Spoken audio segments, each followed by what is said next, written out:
Assalamualaikum warahmatullahi wabarakatuh. Alhamdulillah, bertemu lagi kita pada kali ini untuk mengikuti pelajaran Tasawuf Islam tingkatan 5. Tajuk hari ini kita akan sama-sama belajar tentang kepentingan melaksanakan takbir urus dalam sistem pentadbiran dan pengurusan Islam. Jom bersama saya Ustaz Jeff Muhammad, sama-sama kita belajar.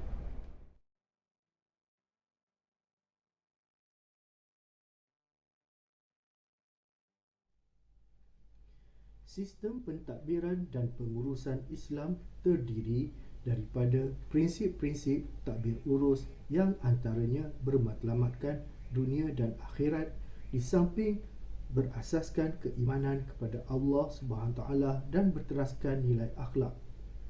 Apakah kepentingan sistem pentadbiran dan pengurusan Islam?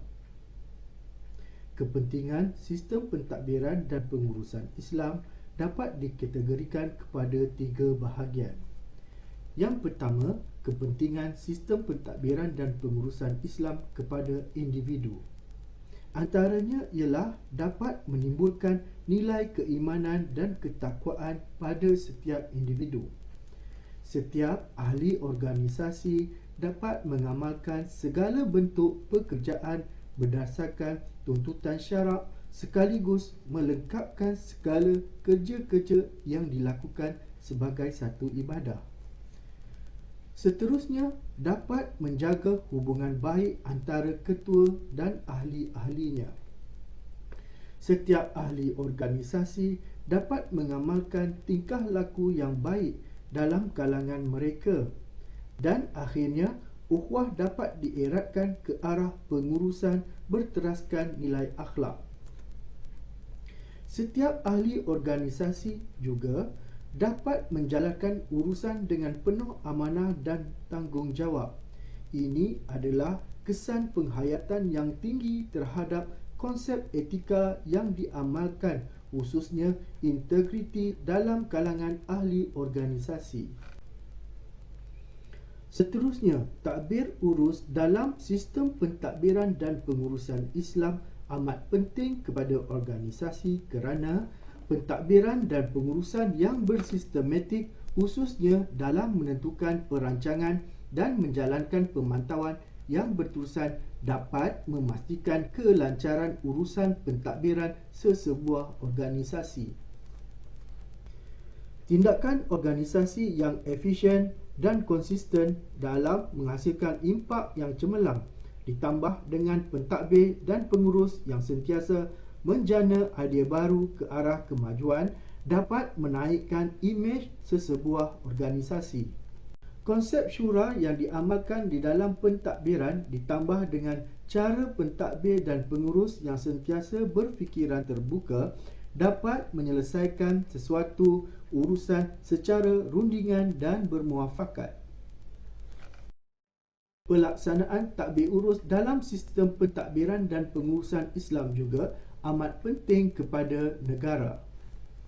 Setiap organisasi yang diterajui oleh pentadbir atau pengurus yang baik dengan anggotanya yang mempunyai penghayatan yang tinggi terhadap etika akan mewujudkan pentadbiran negara yang efisien dan efektif serta menjadi contoh kepada negara yang lain. Ditambah dengan amalan prinsip-prinsip takbir urus yang bersumberkan Al-Quran dan Hadis dan organisasi yang bermatlamatkan dunia akhirat membolehkan segala urusan dilaksanakan secara teratur dan menepati syarak.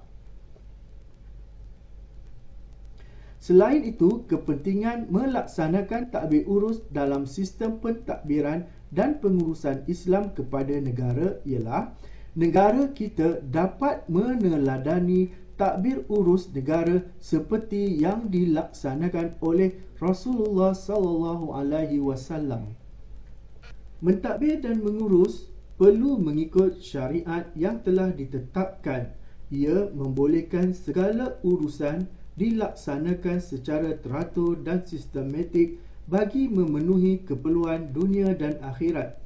Antara kesan mentadbir dan mengurus yang mengikut syariat adalah Pentadbir dan pengurus dapat melaksanakan tanggungjawab dengan amanah.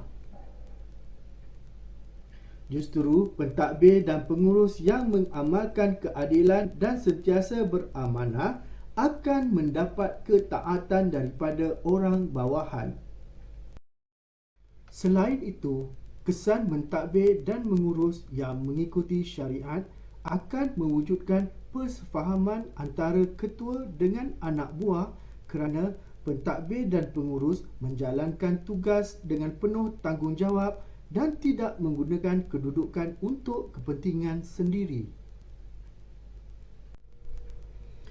Seterusnya, ketua yang mentadbir dan mengurus mengikut syariat dapat memajukan organisasi dan negara kerana mereka sentiasa berfikiran terbuka terhadap perubahan, cadangan, teguran dan nasihat ke arah kebaikan, di samping berupaya menyesuaikan diri dengan pelbagai situasi untuk melaksanakan pembaharuan. Sekarang mari kita lihat apakah kesan jika seseorang ketua mentadbir dan mengurus tidak mengikut syariat.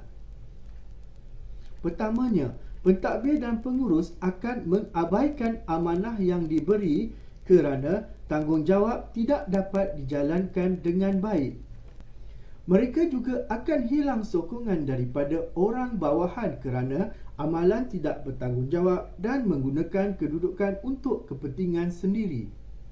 Seterusnya, akan berlaku pertelingkahan kerana pekerja tidak mendapat keadilan dan hak kebebasan. Justru pekerja atau ahli organisasi tidak akan menjalankan urusan kerja dengan penuh amanah dan tanggungjawab. Amalan pentadbir dan pengurus yang tidak telus dalam melaksanakan tadbir urus juga sudah pasti akan menyebabkan kemunduran organisasi dan negara.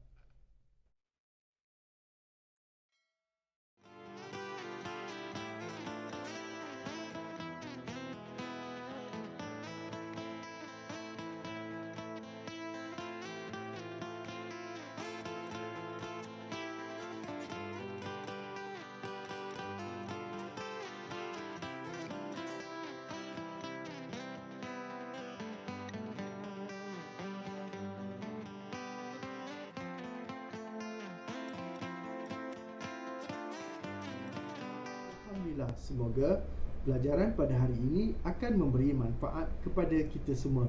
InsyaAllah kita jumpa lagi. Assalamualaikum warahmatullahi wabarakatuh.